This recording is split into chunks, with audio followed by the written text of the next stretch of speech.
Assalamualaikum warahmatullahi wabarakatuh. Perkenalkan, nama saya Faza Aziza dari kelas 3C Keuangan Syariah dengan NIM akhir 077.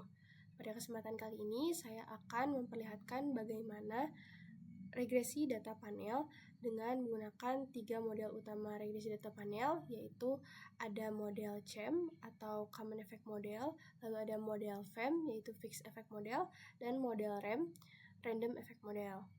Baik, di sini saya akan langsung saja memulai bagaimana regresi data panelnya.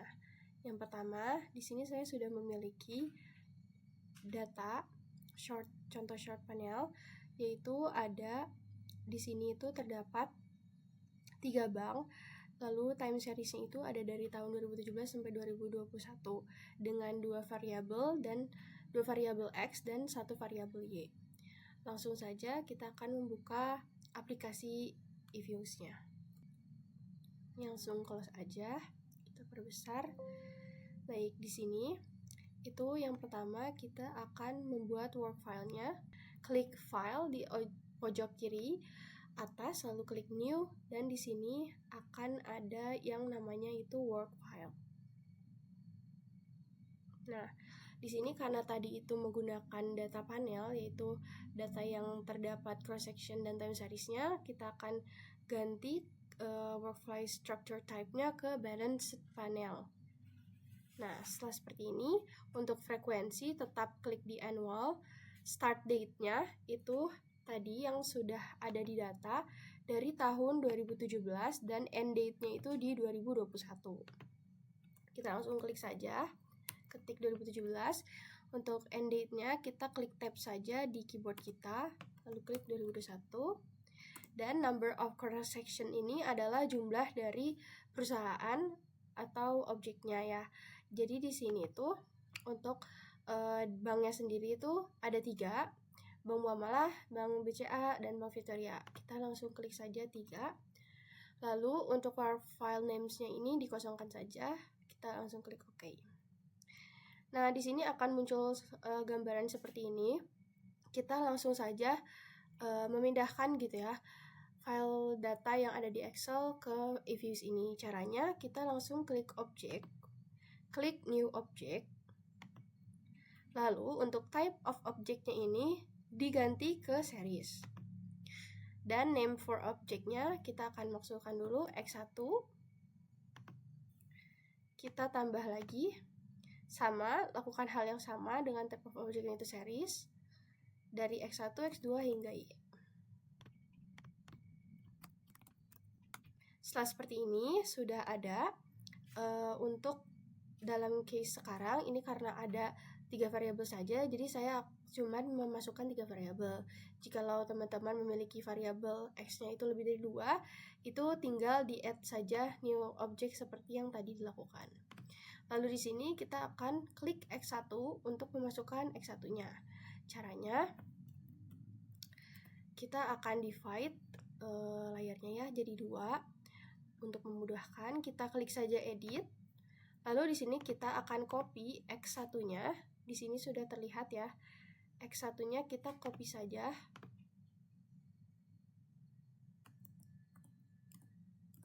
Nah, kita langsung pindahkan. Untuk penamaan koma di sini perlu diperhatikan, jikalau teman-teman di Excel-nya ini koma, teman-teman bisa ganti komanya ini menjadi titik untuk mendeskripsikan si komanya. Caranya itu mudah sekali, klik file yang ada di kiri Excel ini, klik option, lalu klik advanced ini. Lalu nanti teman-teman di sini akan menemukan decimal separator. Nah, decimal separator biasanya pada penggunaan Excel itu koma. Jangan lupa untuk diganti dulu menjadi titik, karena settingan di eViews itu biasanya titik. Gitu. Karena saya sudah mengganti, jadi saya close aja. Nah, jikalau sudah, ini udah dipindahkan ya. Untuk X1-nya, kita klik lagi edit untuk disimpan gitu ya, last update. Lalu lanjut ke X2. Kita klik lagi edit, kita kopas dari sini. Dan kita paste saja. X. Yang Y-nya kita edit, kita kopas lagi dari sini. Kita kopas. Nah, setelah selesai, kita akan buka file yang tadi, kita perbesar lagi. Caranya itu adalah klik X1, lalu klik Shift, dan klik panah ke bawah di keyboard teman-teman, secara berbarengan seperti ini. Jika sudah, klik kanan, klik Open, dan Open as Group. Dan sudah terlihat ya tampilannya ini X1, X2, dan Y. Kita divide lagi, kita lihat ya. Nah, sudah sesuai dan perlu dicek ulang ya. Jikalau takutnya ada data yang tidak sesuai. Nah, sudah dicek ini, dilihat dan sudah sesuai. Kita langsung saja regresi data panelnya. Pertama itu, ini bisa teman-teman perbesar juga seperti ini. Kalau ingin diperkecil itu ada di sebelah kanan sini. Nah, di sini bisa diperkecil lagi ya, untuk tampilan yang seperti ini. Nah, kita akan langsung regresi. Caranya itu, yang pertama adalah klik quick, lalu estimate equation. Nah, untuk estimate equation-nya itu ada rumusnya, yaitu rumusnya Y, ditambah dengan diklik di spasi C, spasi X1 dan X2. Jika teman-teman punya variabel yang lebih dari variabel X itu lebih dari 2, klik saja sampai variabel yang teman-teman miliki gitu ya. Jika sampai X4, berarti X3, X4 gitu. Selanjutnya, untuk model yang pertama itu adalah uji CEM atau Common Effect Model. Yang pertama itu setelah ditulis estimation-nya, equation-nya, kita ke panel option-nya. Nah, untuk di sini itu di-nonkan saja, karena ini Common Effect Model, jadi masih non. Lalu klik OK. Dan di sini akan terlihat gitu ya, hasil dari uji regresi yang CEM. Nah, kita akan baca ini. Kita kopas dulu ke Word. Nah, seperti ini. Lalu di sini kita akan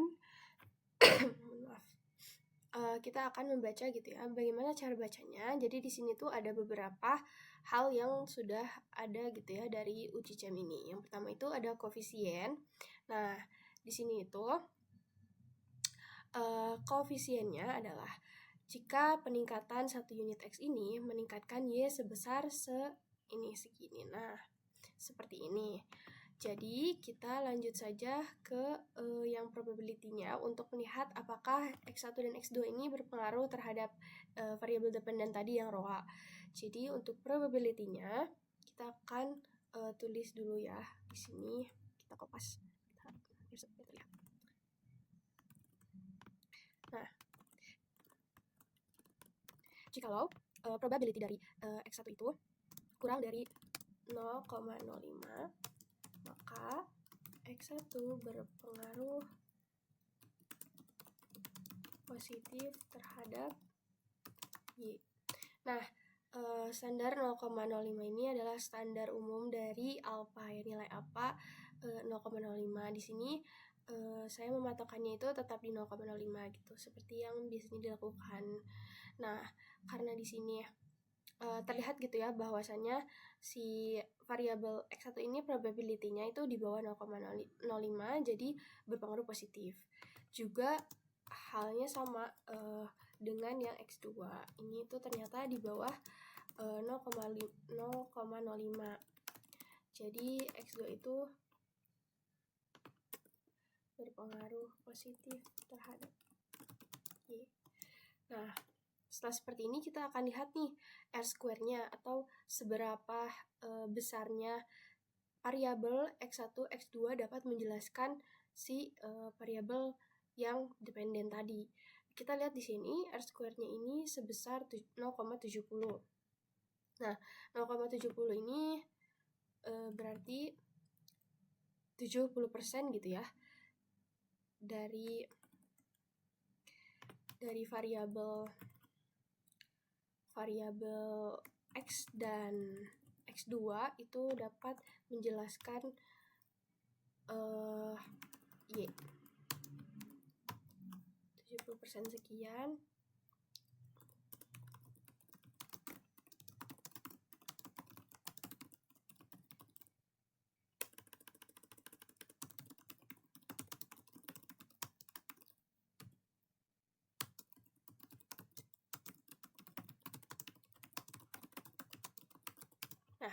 Ini tuh berarti 30%-nya lagi itu dapat dijelaskan oleh variabel lain gitu. Jadi ada variabel mungkin X3 atau X4 yang bisa menjelaskan si variabel ini. Jadi untuk di uji CM pertama ini hanya sebesar 70% gitu.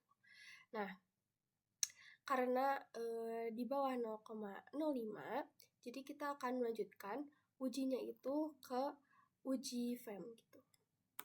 Untuk melihat model mana yang terbaik gitu ya untuk digunakan gitu. Kita akan lanjut dulu ke uji FEM. Kita sama saja seperti yang tadi, klik quick, estimate equation dengan rumus yang sama. Klik panel option. Nah, untuk uji FEM ini, final option-nya itu diganti menjadi fix, karena namanya itu kan fix efek model gitu, jadi diganti jadi fix. Lalu oke. Kalau ada tulisan seperti ini, klik yes saja. Dan kita kopas lagi ke Word. Jadi di sini sudah dilakukan uji FEM, dan kita akan lihat hasilnya itu ternyata probability untuk X1 dan X2-nya itu lebih besar dari 0,05. Sehingga di sini menunjukkan bahwasannya data itu berpengaruh negatif terhadap Y.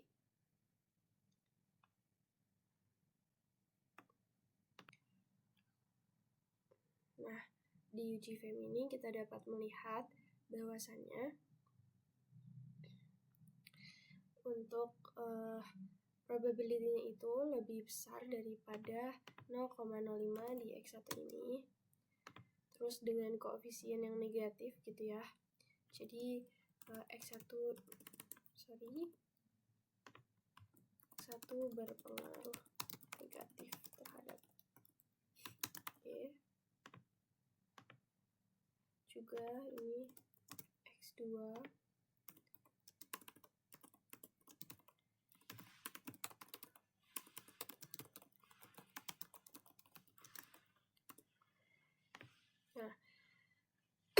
nah ini.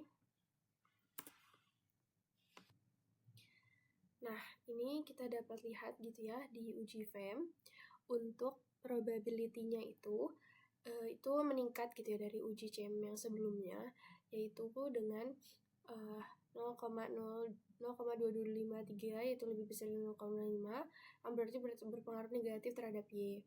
Dan di sini juga dapat dilihat koefisiennya itu negatif gitu ya,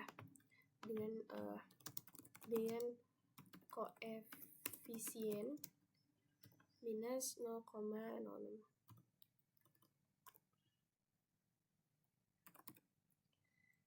Nah, di sini juga dengan koefisien 0,08.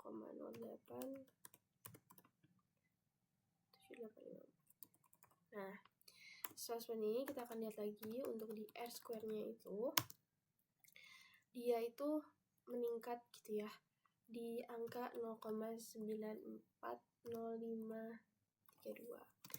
yang berarti sebesar 94% variabel Y dapat dijelaskan oleh variabel X1 dan X2 dan hampir signifikan. Nah, karena seperti ini kita akan lanjut dulu ke uji Chow. Oke, jadi yang pertama itu cara untuk uji Chow adalah ke view, lalu klik yang fixed or random effect testing. Kita pilih yang likelihood ratio atau yang redundant fixed effects. Nah, kita di sini akan kopas saja sampai cross section chi-square. Nah, dapat dilihat di sini untuk chi-square-nya ini jika chi-square itu di bawah 0,05 atau ya, dan di sini itu diperlihatkan gitu ya bahwasannya probability chi-square adalah 0,000, maka dilanjutkan ke uji FEM terlebih dahulu. Yang dipilihnya itu uji FEM karena di bawah 0,05. Jikalau di atas, maka yang dipilih itu uji CHEM dan pengujian selesai di uji CHOM. Seperti ini. Kita ke uji REM atau Random Effects Model. Caranya kita buka eViews, kita klik lagi Estimate Equation dengan rumus yang sama. Lalu ke panel options. Nah, di sini kita akan pilih yang random. Karena REM Random Effect Model gitu ya. Kita klik OK, kita delete, yes. Kita kopas lagi untuk melihat.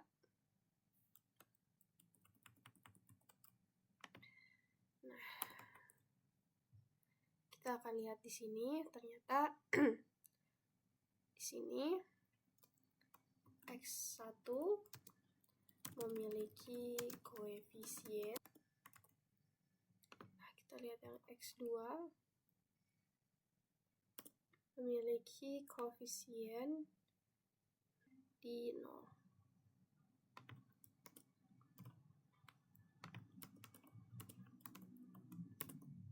Oke, nah di sini kita lihat R-square-nya akan menunjukkan 10,4460. Nah, berarti sebesar 70% data itu dapat dijelaskan oleh variabel X1 dan X2. Nah, selanjutnya kita akan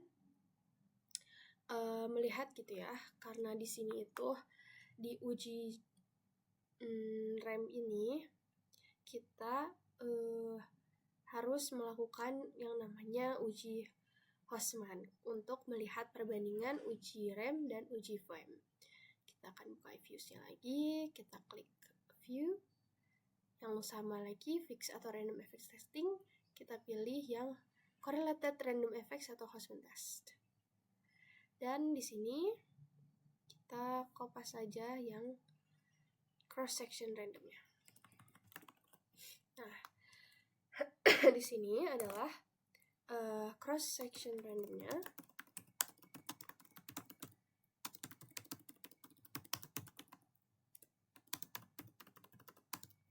Atau di bawah 0,05 gitu ya.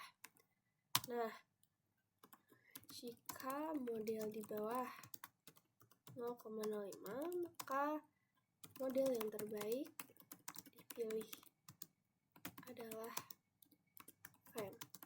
Jika model di atas 0,5, maka uji dilanjutkan ke uji LM. Nah, karena di sini itu udah diperlihatkan gitu ya, jikalau si uji Hostman ini itu ada di probability 0,0000, berarti model yang terbaik adalah si model FEM. Nah, maka dari itu uji sudah selesai dilakukan. Jadi yang dipilih adalah uji yang FEM yang sudah tadi dilakukan ya. Uji kedua ini yang FEM. Nah, uji FEM ini adalah model terbaik yang sudah diregres gitu ya. Nah, untuk menjelaskan sedikit gitu ya, jikalau data itu si probability-nya itu di uji Hostman, uji terakhir tadi, itu memperlihatkan angka di atas 0,05, maka teman-teman harus melakukan uji LM. Nah, uji LM itu adalah uji yang dilakukan antara uji REM dan uji CHEM gitu ya. Teman-teman menguji lagi gitu ya. Tadi itu uji datanya di estimate equation, lalu diklik lagi untuk uji CHEM lagi, dinonkan lagi. Dilanjutkan dengan pengujian LM atau Lagrange multiplier. Nah, di situ nanti akan terlihat gitu ya, mana model yang terbaik, apakah model yang CEM atau yang REM. Karena di sini model saya sudah menunjukkan data itu yang terbaik yang sudah diregress itu di model FEM. Jadi sekian saja tutorial bagaimana regresi data panel dari saya. Terima kasih, mohon maaf jikalau ada kekurangan dan kesalahan dalam berkata. Wassalamualaikum warahmatullahi wabarakatuh.